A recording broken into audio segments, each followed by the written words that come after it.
Yo soy compositor musical. Estudié eso en la Universidad de AFIT.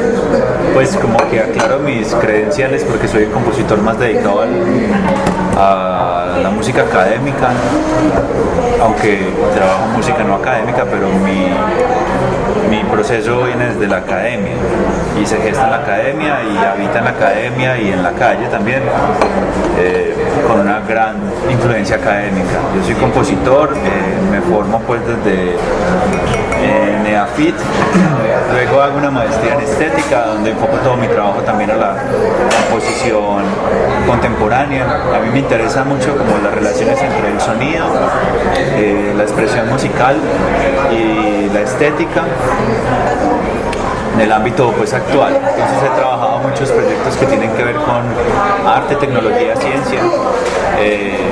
Cuando hablo de proyectos pueden ser obras, como también pueden ser proyectos de investigación o cátedras. Esos son como los espacios en los que yo me muevo. Me muevo como compositor, como profesor y como investigador. En ese proceso pues he publicado obras de todos formatos, desde música sinfónica mixta, o sea con procesos electroacústicos o con parte electroacústica. He publicado discos de música solo electroacústica, electrónica de baile, electrónica experimental, bueno, y en ese proceso pues como utilizaba un seudónimo algunas veces que se llama Música Inmobiliaria, con el que he tenido más publicaciones físicas y digitales que a mi nombre, o sea como discos, digamos. Y con eso pues quiera lo uno no, pues lo meten a uno en ciertas casillas y entonces meten mi obra y veces como arte sonoro. Realmente yo considero que mi obra es musical y que tiene una exploración que linda con el arte sonoro o con el sonido mismo, como le decía Stockhausen a ciertas serie de piezas pues que el man compuso, que lo llamaba Klang, nomás. O sea, Stockhausen hace un estudio de su obra, en algún momento de su vida hace una revisión y dice, pues yo realmente ni siquiera lo voy a llamar esto arte, sonido, sonoro, sino sonido. Y yo siento algunas veces que muchas de mis piezas son sonido, y ya, organizado, que ni siquiera está dentro del arte sonoro y sus estrategias, pues, ni en la música, sino que simplemente son sonoras. Entonces, esas obras, pues, uno no puede pues tampoco decirle a la gente cómo llama su obra, ni decirle a un curador y no le digas arte sonoro ni le digas electroacústica. Yo simplemente he hecho eso. Ahora, desde el campo de la investigación, pues estuve investigando durante 2 años y algo, pues digo formalmente investigando porque dije voy a investigar ese tema, pero es una cosa que venía haciendo desde hace mucho tiempo, la música electrónica, experimental y el arte sonoro en Medellín. Y de esos 2 años y medio que tuve entrevistas, visitas, todo el proceso de investigación académica, solo que la hice de manera independiente, o sea, no me vinculé a ninguna universidad para hacer eso, porque estaba como un poquito cansado de trabajar con universidades de investigación, por todo ese rollo pues como de exigencias y no sé, dije bueno, voy a sacar un proyecto solo, vamos a llevarlo hasta último término lo que yo pueda. Por fortuna lo pude hacer e incluso tuve un apoyo ahí como bacano, que fue que me gané una beca de creación de la alcaldía, entonces me dieron como dinero para terminar de hacer el ensayo, más no publicarlo. El ensayo lo terminó siendo un texto como de casi 100 páginas, donde recopilo en la primera parte un estado del arte de Medellín de 2004 a 2014 en todas las manifestaciones, desde la prosaica y la poética. Entonces hablo como de los espacios, de los gestores y de las publicaciones y la manifestación con el público, que es como lo prosaico, y la poética, un análisis breve de los 17, 18 entrevistados que tuve que trabajaban estas modalidades con el sonido, música electrónica, experimental y arte sonoro, para crear una definición, no a partir de la definición, sino para crearla en Medellín. Entonces eso es como la gran parte del texto, pues que si vos lo necesitas yo te lo paso. El asunto es que yo no lo he podido publicar todo, porque la primera parte, que son como 50 páginas, la Universidad de Antioquia lo va a publicar como en la revista de artes. Entonces me exigió que no se publicara nada del texto y publicar solo el capítulo 2 es como desconectarlo del primero, porque el capítulo 2 es más como la reflexión estética de lo que en el capítulo 1 se menciona, que es toda la parte del estado del arte y análisis de lo que hubo, ¿cierto? Entonces, yo lo comparto libremente, con mi autorización lo pueden citar, utilizar, pero no lo, pues de hecho la primera vez que se publicó todo salió en la revista de crítica chilena y estaba digital y la misma universidad me pidió bajarlo, pues la de Antioquia me pidió bajarlo que porque ellos iban a publicar una parte de eso, y les expliqué, no, pero no es todo el texto, en fin, pero esas son como políticas pues distintas. Pero lo van a publicar. Sí, van a publicar el primer capítulo en el número que sale ahora de la revista de la facultad que se llama Artes, la revista. Pero solo la primera parte.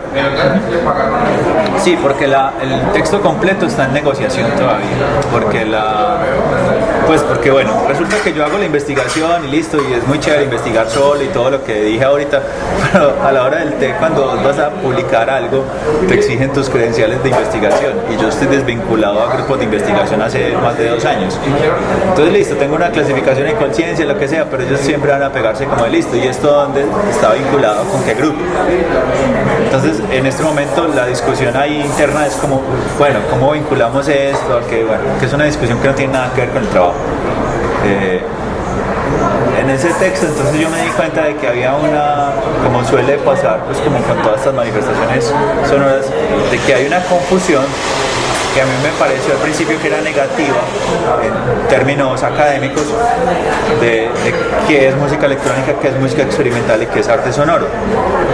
Digo negativo porque muchas personas usaban los términos apropiándose de ellos y generando espacios culturales, educativos e investigativos por fuera de la academia, los museos, el Parque Explora, para atraer público, para hacer cosas, para gestar proyectos, y en ese momento me parecía que era pues como incómodo con la terminología porque a todo lo llamaban por igual. Entonces, si una persona hacía noise era igual a arte sonoro, si una persona hacía performance y noise era igual a arte sonoro, pero esa misma persona podía hacer también música electroacústica o electrónica o experimental. Entonces yo decía, pero entonces ¿qué es qué? Y eso se basaba en mis entrevistas y en eso se basaba mi análisis a las obras de ellos, porque para mi punto de vista como investigador creo que lo que más tienen que hablar es la obra más que el artista. Ok, hay una breve división entre la obra y artista, sí, y que la obra está permeada por el artista y que son indivisibles, tal vez, pero en términos de lo que nosotros hacemos, que es lo sonoro, no, porque es físico, o sea, vos llegas y sacas eso y ya, sacas un disco, sacas una instalación, a menos de que vos te involucres en el proceso como performer o performance de la cosa, cero. O sea, si vos sacas un cassette, es tu cassette, ¿ya? Y ese cassette habla por vos. O no puedes decir, no, es que no, nada. O sea, la persona le da play y listo, chao, se fue el discurso.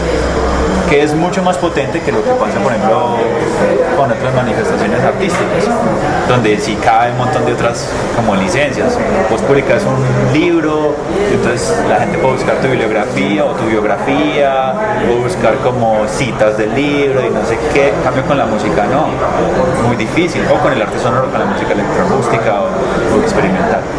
Entonces, luego me di cuenta de que esa cosa negativa, conversando pues con otros colegas durante el proceso de investigación, podía ser tomada como una de las naturalezas de la música experimental o del arte sonoro experimental, y que siendo Latinoamérica una cuna de todo, ¿cierto? Como me refiero a cuna en el sentido de que todo se mezcló con todo, entonces no hay como muchos procesos coloniales o colonialistas con la academia sonora, sobre todo en Colombia y en Medellín. O sea, aquí nunca ha existido un programa ni de música electroacústica, ni de arte sonoro, ni de música experimental en Colombia. Esos programas son relativamente nuevos, digamos el énfasis en electroacústica en los Andes o en el Bosque. O sea, no tienen, ¿qué? 10 años tendrán.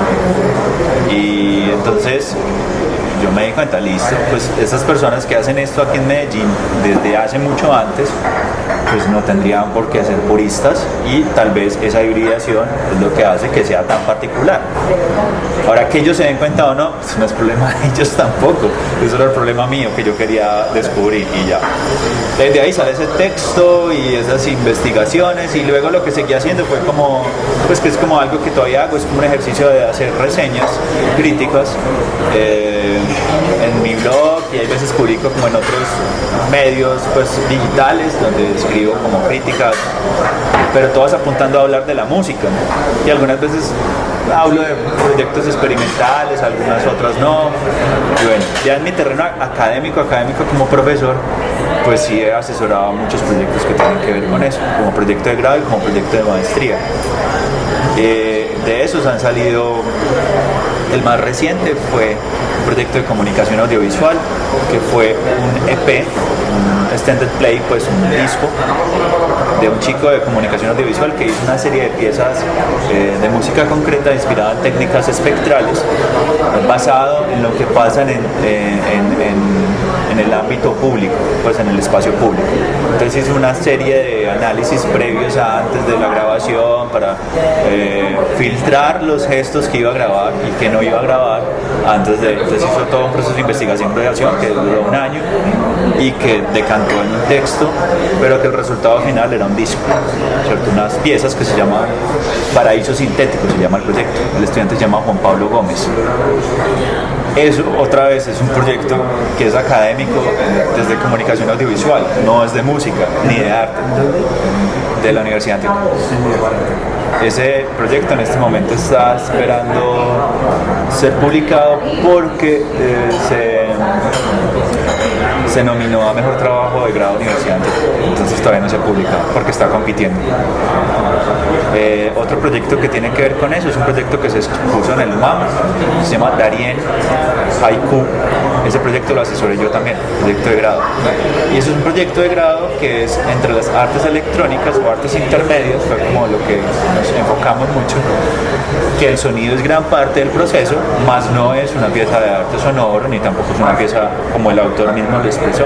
De hecho, él cuando lo expuso allá hizo una breve versión de lo que él piensa que va a hacer, que es una instalación gigante, inmersiva, audiovisual. Pero él todavía no ha logrado, pues David no ha logrado conseguir el dinero para hacer una cosa tan grande. David Escayón, ¿verdad? David Escayón. Ese proyecto también lo asesoré yo. Y bueno, en mi tesis de maestría también, pues el enfoque principal fue como eso, a nivel pues como siglo XX, pero busqué mucho en la materialidad sonora latinoamericana. Entonces busqué como en referentes cercanos, ¿no? Y como yo me he movido como compositor en varios ámbitos, como mencionaba ahora, entonces he trabajado en proyectos de composición colaborativa en red, como el sistema Poliedro, donde hay artistas sonoros, músicos experimentales, músicos electroacústicos, y ahí hemos trabajado cualquier cantidad de modalidades, que ahí está pues como Ana María Romano está, pero también está Adina Izarra, y hay un montón de compositores. El sistema lo creó un compositor en Argentina, se llama Fabián Luna, y todo está documentado online, y Fabián ha hecho N.000 versiones del sistema de composición, tanto que ahora hay uno que es interactivo, donde la gente es la que crea su propia obra a partir de lo que nosotros hicimos. Entonces se ponen unos players y unos faders, y es como una especie de mesa de mezcla digital, y la gente es la que arma las piezas. Y también hay modalidad landscape, que es como la gente arma sus paisajes sonoros sobre los paisajes que los compositores entregamos. Todo previamente planeado, todo previamente pues conversado, pero hay una cierta cosa ahí como con el azar últimamente, pues porque la gente es la que termina haciendo la obra. O sea, la obra no está terminada nunca. Entonces, en ese camino pues conocí mucha gente y he conversado y mantengo constantemente hablando con ese tipo de compositores, con los que a veces tenemos esa conversación de, bueno, lo que vos haces es arte sonoro, o te gusta que te digan así o no. Y es muy curioso, hay algunos, pues yo he escuchado amigos que me dicen, pues hay veces para mí es más como que me digan artista sonoro, porque puedo tocar en más festivales, porque además no soy músico, de escribir partituras se me hace súper difícil escribir una partitura o escribir con instrumento. Entonces me siento feliz ahí. Hay otros que me dicen, yo soy artista intermedio, como el término de Dick Higgins del arte intermedio, pues que Dick Higgins era uno de los del grupo de Fluxus, y el arte sonoro surge ahí. En Norteamérica surge con Fluxus, en Europa surge con algo parecido al Fluxus, pero en últimas es como el man, como el que haga la obra, como lo manifiesta. Yo ahorita te decía, bueno, vos entrevistaste a una gente, solo de esas personas. Yo digo, Miguel es el que se nombra a sí mismo como artista y lo es, sonoro. Como dice Juan Reyes, sería el trabajo del artista con la materialidad sonora desde su plasticidad, es decir, tomar el sonido como una materia que podría ser igual a tomar, no sé, un grafito y una pared, o un lienzo, o no sé, hierro y forjarlo y hacer una escultura, pero en este caso sería el sonido ese material, sin buscar necesariamente una expresión musical, es decir, dentro del lenguaje llamado música, que sería, digamos, esto puede sonar muy ambiguo, la organización de los sonidos en el tiempo y el espacio, pero resulta que ese lenguaje llamado música tiene un background o una historia que recorre a la sintaxis del ritmo, a la dinámica, de la organización de las alturas tonales o no, digamos, articulaciones de los instrumentos musicales. En cambio, el arte sonoro no tendría que pensar en eso para utilizar el sonido. O sea, no tendría por qué pensar en quiero organizar el ritmo o trabajar con el ritmo como se ha trabajado musicalmente. El arte sonoro podría comprender el sonido solo como sonido. Y está como en una breve brecha y como conceptualmente rara, porque los resultados sonoros podrían ser música para cualquiera, ¿cierto? El problema yo creo que es mucho más para atrás que lo que dice Juan Reyes, y es como de que cuando cualquier persona puede utilizar medialmente algo, o sea, cualquier cosa, una cámara, un sintetizador, un micrófono, tiene la posibilidad de expandir eso o no dentro de un lenguaje, ¿cierto? Ahora, si esa persona lo mete dentro del lenguaje o no, ya es como la intención, que esa es la segunda parte de lo que yo diría como definición del arte sonoro. Es si el artista decide que los materiales con los que va a trabajar sonoramente hablando van a estar más enfocados a la organización musical, teniendo en cuenta la historia de la música, sea la que sea que él conozca, ahí hay una intención, que es esa. Si no, es otra, pues la del artista sonoro. Hay otra cosa también que es como, pues que por la cual la suelen diferenciar, y es como por los formatos en que se presenta. Entonces dicen que la instalación sonora, pero la instalación sonora tiene un antecedente muy grande, que es, por ejemplo, los Acusmonium, que la música concreta los volvió muy famosos y los creó, y que ahora, digamos, en los Andes tienen BLAST, que es este sistema de espacialización sonora. Entonces no podríamos decir que la instalación sonora es del arte sonoro. El término instalación, sí, pues una cosa que no es una escultura, pero que está instalada. Pero más allá de eso, pues como ya mencioné, lo otro, el sistema de espacialización sonora puede existir desde hace mucho más.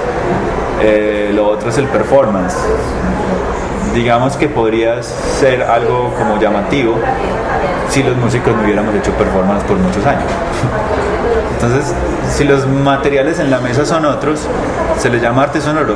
No necesariamente. Hay muchos electroacústicos que trabajan con objetos sonoros creados por ellos, pero están trabajando en organizarlo, eso como música, no como arte sonoro. Entonces, otra vez queda ahí como en esa cosa rara, ¿cierto? En última, yo creo que la única que los podría diferenciar es como que la intención. Bueno, falta una que es la de los paisajes, digamos, que el paisaje sonoro y trabajar el paisaje. Y el paisaje se ha vuelto una cosa como también muy ambigua, porque muchas personas dicen que el paisaje es solo registrar lo que sucede en un lugar, y otros dicen, registrarlo y reorganizarlo. Entonces dice, bueno, y entonces si lo reorganizas, ¿no pueden suceder eventos más artísticos o representativos o diégesis en vez de mímesis y bueno, todas esas vainas? Sí, claro. Entonces eso es arte sonoro. Hombre, si el man lo firma como arte sonoro, pues sí. Pues sería la misma cosa de que si yo llego y arranco un pedazo de pared, que es un graffiti, y lo pongo en un marco, eso es pintura. O eso es arte en la calle o en el espacio público. Street art. Lo saco de la calle, entonces ya es galería. Pues es lo que el artista quiso ahí. O sea, conceptualmente sería esa la mejor definición. Bueno, la última que Juan la dice mucho es como el arte sonoro no son las bandas de música que hacen los artistas plásticos, porque hay un fenómeno así, o sea, hay muchos artistas plásticos que han montado bandas de rock, o diseñadores, o arquitectos, o bandas de noise, o bandas de experimental, y a eso, solo porque ellos no son músicos, le llaman arte sonoro, que es pues muy inocente, porque es desconocer como todos los linderos que ha tenido eso. O sea, el arte sonoro tiene unos antecedentes muy primarios como Alvin Lucier, pero también obras como Escultura musical de Marcel Duchamp, o como las obras del futurismo italiano, que era un movimiento artístico, pero quería hacer cosas con el sonido y que no fueran música, que querían quebrar con eso. El arte sonoro tiene historias muy particulares, como lo que pasa con el sonido por fuera de su acción estética, que puede ser todo el campo de la sonología, y eso muchas veces los artistas sonoros lo desconocen. O sea, la acción sonora sobre lo que pasa en el mundo sin necesidad de ser estética o artística o poética, ¿cierto? Y eso muchas veces está ahí, ¿cierto? Ahora creo que con ese término entonces es como un afán de que es la novedad, sobre todo en Latinoamérica. Y hace unos meses conocí a un compositor, se llama Michael Winter, y él estudió con James Staney en UCLA. Michael estaba viajando por Latinoamérica, incluso dio una conferencia en Bogotá, y por eso fue que yo lo conocí, porque un amigo, Daniel Leguizamón, me dijo: hey, Michael va para Medellín, ¿lo recibís o qué en una de tus clases o qué tal? Y lo recibí, y Michael me dijo una cosa que me pareció muy chistosa viniendo de norteamericanos, porque hay tantos festivales de noise y de ruido en Latinoamérica que les llaman arte sonoro. Yo acaba de llegar de Valparaíso, me decía, de Chile, del tsunami, y casi todo lo que sonaba allá era ruido o paisaje sonoro. Y yo no entiendo por qué le dicen arte sonoro, me decía. Entonces lo hice así. ¿Cómo está? Si usted no entiende, menos yo, hermano. Monto como un paraguas que cubre muchas prácticas. Sí. Entonces, en vista de eso, pues a mí el año pasado se me ocurrió crear un ensamble de música que llamé Expert Taller de Prácticas Sonoras, porque lindamos con esas prácticas sonoras que están en el arte sonoro, porque además vi el término en un libro de Rodrigo Sigal, que es el director del CEMAS, del Centro Mexicano de Músicas y Artes Sonoras, es un amigo mío. El libro se llama Estrategias de la Composición Electroacústica, y él habla de las prácticas sonoras. Y claro, funciona muy bien, porque hay muchas cosas de esas que son prácticas, como caminar y grabar tu registro, o como cosas más zen como las que hacía de pronto Paulino Oliveiros, como la práctica de la escucha, aislarse. Sí, pero ¿quién le dice a uno, sobre todo como músico, que estudiar en un cubículo no es una práctica sonora y que no tiene algo de zen y de meditar? ¿Quién te dice a vos que no es? Entonces, por eso es arte sonoro. No necesariamente. Hay veces lo que yo siento de eso es que les falta es como manifestar la práctica más allá de la escucha pasiva, sino en la práctica sonora, en la acción sonora. Y ahí entonces de pronto diferenciar, si es que hay una diferencia, el gesto sonoro llamado arte sonoro de la música. Pero eso todavía no siento que pasa. Entonces hay veces es mejor uno que le digan, que lo llamen así, o que uno le diga, no, yo soy electroacústico.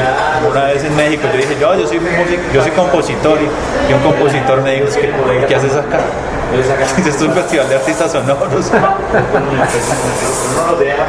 Y nos reímos todos como... Yo sí, bueno, no, él puede hacer mi concierto y conversamos después a ver qué... Bueno, pero ¿te parece importante? Bueno, hay muchos artistas que le huyen al tema y a la conceptualización, a la definición, a la delimitación. Ajá. ¿Es importante o no hacer ese trabajo? Pues sí es importante para la obra de uno. ¿Sí o no? O si es importante para el terreno en el que vos te mueves. Si vos sos académico y das una clase de arte sonoro, sí, claro. Si sos investigador del tema, claro. Si sos curador, mayormente. O sea, en serio, porque si sos curador y no sabes lo que estás curando, baila.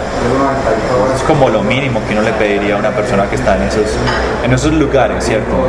Si sos creador, yo no le veo problema. O sea que si vos la tenés clara con vos mismo, pues como con cualquier otro oficio, o sea, como si vos sos zapatero, sabes que sos malo para diseñar zapatos, entonces vos sos zapatero, ya. Yo hago el zapato, yo no soy capaz de dibujarlo ni nada de eso. Cuando me traen el dibujo yo lo represento en un pedazo de madera, listo, o de plástico. Es lo mismo. Es así de simple. O sea, más allá de eso, no, pues, si no te incumbe dentro de tu temática investigativa o académica o laboral, todo bien, no hay lío.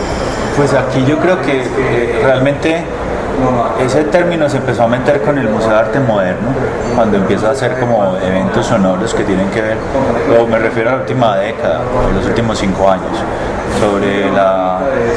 sobre todo por los invitados que empieza a traer Jorge Bejarano, que algunos sí son artistas sonoros y se dedican como a ciertas ramas de eso, como de pronto este señor García que vino de es Gómez, no me acuerdo si es Gómez o García, que vino de España, que vive en España y es profesor allá. ¿Que es colombiano? Sí, es colombiano, Carlos Gómez, sí. Con ese tipo de trabajos, esa cartografía sonora que hizo, pues son trabajos que son mucho más desde el arte sonoro. Con personajes como Ana María Romano, que Ana María pues comparte el término, le gusta y lo practica desde muchas dimensiones, y con proyectos como Éter, que también buscan en el sonido como arte sonoro o como manifestación sonora experimental. Y ahí para allá Medellín venías pues como de muchas otras vainas, ¿sí o qué? Pero como yo te decía ahorita, muchas de esas cosas estaban ahí, pero no salían a la superficie. Hay una tesis de grado de la maestría en estética que es de Jader Cartagena, que habla del arte sonoro.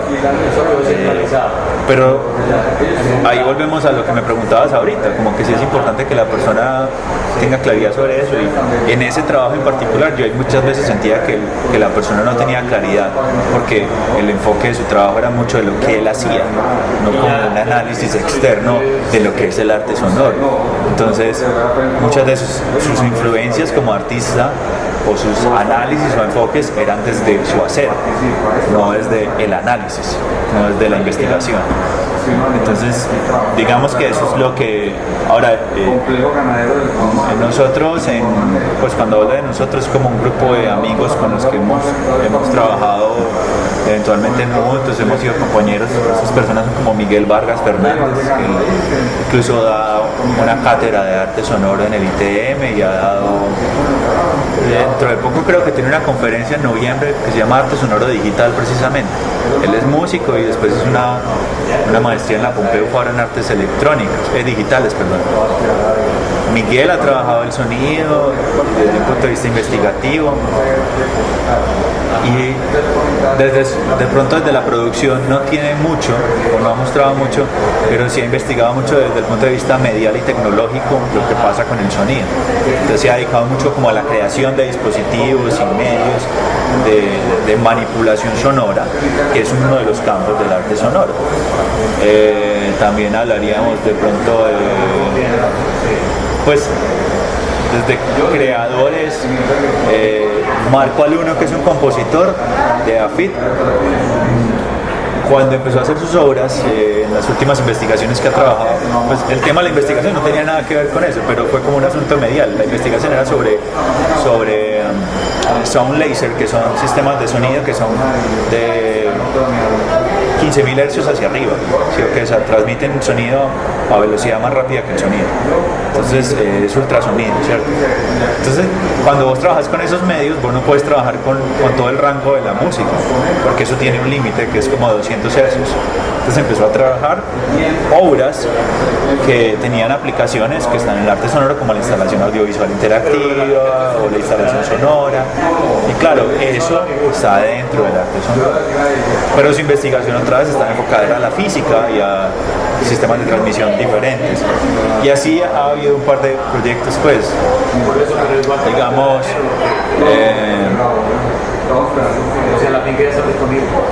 Paula Vélez, que es una artista visual, también ha trabajado como, hay veces con el sonido. Wolf Guarín, que ha tenido como sus proyectos solos como artista, pero desde hace un tiempo está haciendo música experimental y se enfoca mucho como en cosas que el arte sonoro considera como que es como la provocación, el ruido, la saturación, como parte de su materialidad, ¿cierto? Y trabajando con interfaces diferentes, no trabaja con instrumentos, sino con iPads y computadores y cosas así.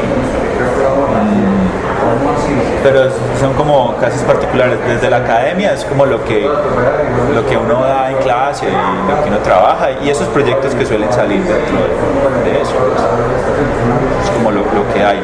Lo que hay. Y entonces, tú dices que más o menos con el más o menos unos 5 años es que se empieza a mencionar el término. Sí. ¿Qué prácticas fuera de ese término, pero que se han metido ahí como en ese paraguas, era lo que se venía como históricamente en Medellín, ¿no? Se movía en Medellín? Mucho ambient, mucha música electrónica ambient. Aquí hubo un sello que se llamaba Series Media, entonces ahí se publicaron muchos trabajos electrónicos experimentales, como grupos de Trópico Esmeralda, Neuma, incluso algunos discos míos los consideran a veces eso, pero era más ambient, más como ambient y música experimental. Hay otra onda que está muy de moda de hace unos años para acá, que es todo lo del live coding, entonces todo el grupo de los algoritmos y algoraves y todas esas cosas, pues que algoraves es un movimiento que surge a finales de los 90 por fuera, en Inglaterra sobre todo hay mucha gente que hace eso, que es live coding y live coding en fiestas, entonces hacían como programación en tiempo real y hacían fiestas de eso, y ya después se volvió algo más denso, más como hagamos como ruido o hagamos síntesis y hacen conciertos en paralelo y eso. Y ese, por ejemplo, esa línea es de hace 2 años, ¿verdad? Se empezaron a surgir proyectos, particularmente con un personaje que se llama Esteban Betancourt, que es un duro en el live coding, pues, y que está dentro de la red de los manes que hacen algo rave en el mundo. Proyectos como lo que hizo Platodero uniéndose al proyecto de Esteban, ¿cierto? Y ellos hicieron eso para empezar a enseñar a los muchachos de Medellín, a partir de un proyecto pues que como que paro, que se llamaba Medellín Vive la Música, a enseñarles a manipular código y música. Entonces Federico López era como el coordinador de eso, pero realmente la cabeza así como técnica, tecnológica y estética de todo era Esteban. Entonces ellos le enseñaban, y lo que resultó de eso fue como mucha gente haciendo techno, pero hecho en live coding, mucha gente haciendo ruido, pero hecho en live coding, mucha gente haciendo experimentación sonora, pero en live coding, ¿cierto? Entonces se enfocaron mucho en la herramienta. De hecho, de ahí, por ejemplo, sale un chico que está ahora en el taller de prácticas sonoras que yo coordino, que se llama Diego Molina, y que su proyecto de beca de creación que ganó este año en arte sonoro fue en música experimental, se llama la categoría, fue una pieza que el propósito es que 2 computadores componen entre ellos, utilizando paradojas pues, de paradigmas de inteligencia artificial, pero componen música. Ahora, ¿Una beca para qué? Una beca de creación de acá, un estímulo de la alcaldía. Entonces el proyecto es ese. Y Diego viene como esa línea de gente que hace live coding, que programa y que hace herramientas y termina ahí. Esas prácticas las han como vinculado a todo el tema del arte sonoro, ¿sí? Sí. El noise y el live coding. Sí, eso lo meten ahí. ¿Tú lo separarías? Sí, porque muchas de esas prácticas son más musicales o más técnicas, en el sentido de que elaboran nuevos instrumentos o tratan de crear instrumentos, que sería la luthiería digital y todo eso, pues que hizo, no sé, Sergi Jordá y toda esa gente en Barcelona con React Table y todos esos instrumentos. Desde tu punto de vista, el paraguas más exacto para todo eso sería prácticas sonoras acá en Medellín. Prácticas sonoras. Artísticas o no, no sé, pues, pero creo que prácticas sonoras es un buen término. Bueno, entonces ha sido como el panorama aquí. Brevemente, sí. Igual lo que yo te dije, eso va a terminar un texto ahí larguísimo que algún día se publicará, esperemos que pronto, pues, pero sí, toda esa carreta quedó ahí. Y bueno, eso fue yo creo que más un descanso para mí que para otra gente. Otra gente, sí. ¿Las universidades en la circulación se han vinculado o no? ¿Cómo ha sido? Como hay unas excepciones, como por ejemplo AFIT hace unos encuentros anuales de música. Entonces, en un par de esos encuentros, el tema fue un poco eso. Entonces, hubo un concierto que llamaron Arte Sonoro en Medellín. Fue muy curioso. Pero lo llamaron así porque la persona que lo juró, en teoría, fue del MAM, que fue Andrés San Pedro. En ese concierto no hubo arte sonoro, de hecho. Yo creo que la única pieza que hubo de arte sonoro tal vez fue la de Miguel, pero no sé, la de Miguel Izaza. Pero eran proyectos como un dúo de lounge jazz experimental que se llama Bajo el Árbol, un chico que se llama Neuma que hace ambient, otro grupo que era Pedro Rincón que hace sus propios instrumentos, entonces tocaba música con sus propios instrumentos que él modifica, y mi persona tocando una pieza pues que era electroacústica. Pero así se llamó, y ese encuentro se llamó Encuentro como de tecnología y música en Medellín. ¿Fue más musical que...? Sí, completamente. De hecho lo cerró el encuentro al final o sea, lo abrió por ejemplo Dina Izarra y su esposo con un concierto que ellos tienen que se llama Del Archilaúd al Algoritmo, que es muy bonito, que hacen música barroca y medieval y van tocando en tiempo real super collide cosas barrocas y medievales y terminan con pura música, live coding, electroacústica brutal. Eso comenzó el festival, que fue una semana, y lo terminó Meridian Brothers de Bogotá, que Eblis Álvarez es un músico, compositor y que su grupo es de música, de hecho es música de baile. Entonces, eso fue el encuentro, ¿cierto? Aparte de eso, todo lo independiente posible que sucede, ¿cierto? Sí, sí. ¿Qué se reconoce dentro de lo independiente aquí en Medellín? Ether, pues lo que ya he mencionado, pues como Ether es muy importante como colectivo, como sello. No sé qué más podría mencionar yo ahí, pues. O sea, yo diría que Expert es un proyecto, Expert Taller de Prácticas Sonoras es un proyecto independiente de la institución, aunque a nosotros nos vinculan con Música Corriente, que es un sello disquero pues naciente de la ciudad, pero es un sello que, o sea, es lo único que tiene así, porque el resto son bandas. Yo llegué ahí porque el sello me ofrecía la posibilidad de tener un espacio de trabajo y ya, pero pues el sello no está buscando en eso ni nada. El resto. Entonces, ahora pasando un poco a la dimensión de formación, mencionaste un poco como de cursos y de tesis. ¿Qué cursos existen? ¿O asignaturas? ¿O qué? En el pregrado en el ITM en Artes hay una materia que se llama Arte Sonoro. El ITM es Instituto Tecnológico Metropolitano. Okay. Eso queda, pues la Facultad de Artes queda en la Floresta. Y ahí hay un curso que se llama Arte Sonoro, que está dentro del pregrado en Artes. ¿Quién lo dictó? Yo lo dicté por un tiempo y ahora lo dicta, creo que Miguel Vargas Hernández, se llama el que lo dictaba. Cuando tú lo dictabas, ¿cuál era ahí el énfasis? Sí, bueno, pues empezamos como con el asunto técnico de aprender a manipular el sonido y terminábamos desarrollando piezas al principio solo sonoras y algunas terminaron siendo performance, instalaciones o híbridos. Ese era como el énfasis. Trabajábamos con computadores al no tener material pues como del pregrado que fuera pues para grabar o manipular, ¿cierto? Trabajamos un poco como de técnicas de manipulación de sonido de edición normal, después procesamiento, síntesis, y ya de ahí a llegar a como formalizar proyectos de curso. Pues como, también hay esa materia, creo que existe en el pregrado de artes en la Universidad de Antioquia y la JADER Cartagena. Es el mismo de la tesis esta de la maestría en estética. En la nacional creo que no hay arte sonoro, creo que no hay nada que tenga que ver con eso. Por ejemplo, ese campo, la arquitectura acústica o la arquitectura sonora, hay un referente muy importante ahora del arte sonoro que se llama Simo 1, que es como su seudónimo con Z. Y de eso, por ejemplo, aquí nadie construye muchas de esas piezas, habiendo pues como arquitectura, habiendo como campo de sonido.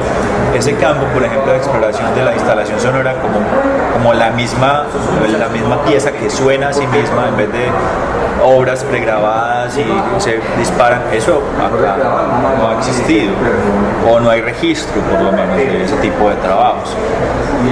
En Bellas Artes, en el pregrado en artes, en el pregrado en diseño, había unas materias que tenían que ver con audio y que yo las enfoqué al arte sonoro y las otras al diseño de sonido, pues el diseño visual. Y se enfocaba, antes eran 2 cursos, legalmente se llamaba acústica y sonido digital. Ahora solo juntaron con la reforma, como se rearmó el pensum y se puso más corto, se llama solo sonido digital. Y ese curso ahora lo da Miguel Vargas también. Cuando hablas de diseño de sonido, ¿es exactamente qué? Diseño de sonido es creación de sonido para otro medio que no sea precisamente sonoro, digamos, bueno, sonoro pero digamos radial, o sea, en función de, digamos, el diseño de sonido para un audiovisual, para un cortometraje o una animación. Entonces todo lo del campo sonoro que no tiene que ver con la música necesariamente, sino con lo que suena dentro de la pieza, a eso me refiero. En el pregrado en comunicación audiovisual en la de Antioquia que yo doy clase, hay un módulo dedicado solo al sonido que se llama imagen sonora, y ahí desarrollamos proyectos donde se habla de todo el campo sonoro en lo solamente sonoro, porque todavía no, aunque salen a veces proyectos audiovisuales. En fin, tienen música, y ahora hay un grupo que se llama Musus, que investiga mucho la espacialización sonora utilizando como música electroacústica y técnicas del siglo XX, pues como de composición. Y en la dimensión de investigación, la que tú me mencionaste tuya, ¿y has reconocido alguna otra así? Sí, la de Marco Aluno, por ejemplo, cuando trabaja con todo esto de lo que yo contaba ahorita de sound laser y instalación sonora, desde un enfoque pues mucho más científico, diría yo, que es como utilizar el sonido, el ultrasonido como materia prima de composición y desarrollo de piezas sonoras. Entonces ha investigado todo eso, esos parlantes que son direccionales completamente. Tiene una pieza que se llama el faro, pero es un faro como de más de 2 metros que lo que proyecta son sonidos. En vez de un haz de luz, es un haz sonoro. Como es un parlante direccional, entonces la gente no escucha, sino hasta que lo toca el sonido. Y eso, por ejemplo, son trabajos muy interesantes, investigativos, que uno podría decir, eso es arte sonoro, es una escultura sonora. Lo escuchas y es un paisaje sonoro. Incluso no hay música, nada, es un paisaje sonoro. Y de la creación, tú me mencionabas que así que reconoces artistas sonoro puntuales Miguel Lizarza, ¿cierto? En Medellín, sí. ¿Algún otro referente? O? No, pues que yo reconozca como artista sonoro. ¿Y desde cuándo reconoces a Miguel Lizarza? Desde siempre, creo. O sea, yo conocí a Miguel fue como eso, como artista sonoro. Sé que él tiene un seudónimo que se llama Roedor, que es más de música electrónica, digamos IDM, Intelligent Dance Music, pero aparte de eso, la obra de Miguel siempre ha estado como muy enfocada al arte sonoro. Ahora, tú haciendo todo este análisis, ya digamos, ¿cuál sería la perspectiva de Medellín en todo este tema? ¿Tú qué crees que va a pasar en Medellín o que debería pasar también? Pues debería que las instituciones académicas empiecen a preocupar por el tema dentro de sus pregrados y sus maestrías. O sea, están sucediendo proyectos de grado, pero no están dentro de esa temática, ni siquiera dentro de maestrías o pregrados que hablen de música contemporánea. O sea, si la música contemporánea todavía no la están tocando, ni a la música mixta electroacústica, mucho menos al arte sonoro. Pero sí están sucediendo proyectos de grado, entonces deberían de escuchar o ver que eso está pasando. O sea, si están llegando chicos, en vez de verlos como entes extraños y aplaudir el hecho de que, lo lograron, hicieron un trabajo increíble, vean cómo expusieron el man, vean no sé qué, se están yendo del país o lo que sea, apenas dejar ese show y más bien preocuparse directamente con lo que eso puede generar en un chico en una universidad o en una maestría, porque es que realmente eso es una pregunta que ahora hay una fiebre por eso, pero esa pregunta, yo me gradué en el 2007 y desde el 2099 estoy trabajando con ese tipo de expresiones sonoras. Obviamente el lenguaje de uno evoluciona o cambia y todo eso, pero me estoy preguntando eso desde eso. Y tenía 15, 16 años, ahora 34 años tengo, entonces, y a mí me tocó hacer todo ese camino por fuera. Pero ya lo tienes. Sí. Yo no me fui del país, sino que siempre consultando gente, cada vez que podía viajar a un festival, cada vez que podía recibía cosas de allá, acá, publicando textos afuera, publicando discos afuera, porque aquí nunca recibí ningún apoyo cercano, ni siquiera desde el ámbito investigativo. Yo venía de investigaciones como compositor, pero el objeto de la investigación era crear un sintetizador o crear una serie de herramientas de manipulación electroacústica, más no el análisis y composición y de eso. Entonces yo sí escribía y todo eso, pero nunca encontré eso. Y por fuera de lo institucional, las otras instituciones que son Explora, MAM, Platoedro, son instituciones que tienen un sesgo estético. Entonces, a lo que uno hace lo llaman o muy académico o muy musical, y no se abren, como ellos mismos dicen, a la exploración y salir del experimento puntual a la experimentación como herramienta compositiva, creativa y expresiva, a otras posibilidades. Han llegado excepciones ahí al museo y cosas así que uno dice, wow, qué guay como eso, pero normalmente uno dice, ¿qué pasa? ¿Qué es lo que pasa? Que terminan siendo como casi siempre las mismas cosas, paisajes sonoros, instalaciones sonoras, y ya estamos en 2017 y deberían estar pasando otras vainas, sobre todo cuando las hay en Latinoamérica. Digo Latinoamérica porque es lo más cerquita, pero en el mundo hace rato ese discurso pasó. No más ahora en Bogotá ustedes estuvieron al río Jiqueda, y eso es impresionante, ¿sí? Porque esas cosas no llegan acá. En Colombia es mucho más entretenido porque como que, digamos, Bogotá ya sobrepasó esas disputas conceptuales y todo eso, y la gente hace y hace muchas cosas. Entonces la pelea de los electroacústicos en los 90s en Matic, perdón, en 2000s en Matic, ya a la gente le importa un bledo si vos estás haciendo cosas con Max MSP o Pure Data, que era la pelea con la que ahora todavía hay cosas así acá, o sea, como que haces Litecoin o haces con Ableton, haces como software comercial o software libre. Eso todavía hay veces se discute, vos haces tus propios instrumentos. ¿Qué importa si tocas con un Moog o con un... O sea, hermano, lo que importa es lo que suena, lo que importa es lo que queda con la obra, no si construiste 10 modulares, para que todos suenen igual además. Entonces, ¿qué sentido tiene eso? En cambio, en Colombia, en Cali pasan unas cosas increíbles que llegan allá de la nada, porque llegan al lugar a dudas, a lugares que no están permeados de eso, o a la tertulia. Entonces llegan allá de la nada y vuelven a desaparecer. Y le escriben a uno, como, hey José, mira, llegó una gente acá, ¿quieres conversar con ellos? Y no sé qué. Y así conozco a gente yo a cada rato. ¿Y en Cali quién me identificas tú? Pues cuando yo estuve allá en Cali haciendo residencia en lugar a dudas, llegaron varios personajes como por el performance, pues por el festival del performance y eso, pero llegaban era a lugar a dudas y llegaban como preguntándose cosas por eso, por lugar a dudas es un sitio de residencia, un centro cultural que fundó Oscar Muñoz. Entonces, por eso mismo, como es un centro cultural, llega cualquier cosa. Están los chicos, por ejemplo, de Oír Más, que hacen unas series de programas radiales y hacen radioarte y todo eso. Entonces, como no están peleando con nadie tampoco, entonces transmiten de todo, hacen radio pirata, hacen no sé qué, y lo están haciendo desde hace años, hace mucho tiempo. Pues antes de que en Platoedro estuvieran hablando de eso, y que en muchas partes de Medellín estuvieran hablando de eso. Lo que pasa es que con esta ciudad, al ser una ciudad pequeña y un valle, la gente termina mirando solamente lo que tiene enfrente. Muchas veces no se abren a pensar que en otras ciudades ya ha pasado eso, que ya han hecho cartografías sonoras, que ya han hecho investigaciones en el espacio público. En ICESI, por ejemplo, han desarrollado proyectos audiovisuales muy interesantes, desde la línea de diseño, que ellos tienen allá una carrera que tiene que ver con interactividad. Salen unas cosas muy bacanas, precisamente porque no están ubicadas ni dentro de una cosa ni dentro de la otra. Salen y ya. Y bueno, fuera de Cali, Medellín, Bogotá, ¿qué puede uno rastrear? Lo que a mí me pasa últimamente es que me encuentro con personajes que se fueron del país hace más de 10 años y que venían de ciudades pequeñas, como Pasto, como, pues, pequeñas en teoría. Por ejemplo, este año descubrí que el que se ganó la convocatoria del CEMAS en residencia, uno de los ganadores anuales, fue una persona de Pasto que se fue hace más de 20 años del país y que es compositor electroacústico, que está dentro del CIME, que es como la Corporación Electroacústica Mundial, y está ahí, y nadie lo conoce acá, lo conocen muy poquitas personas.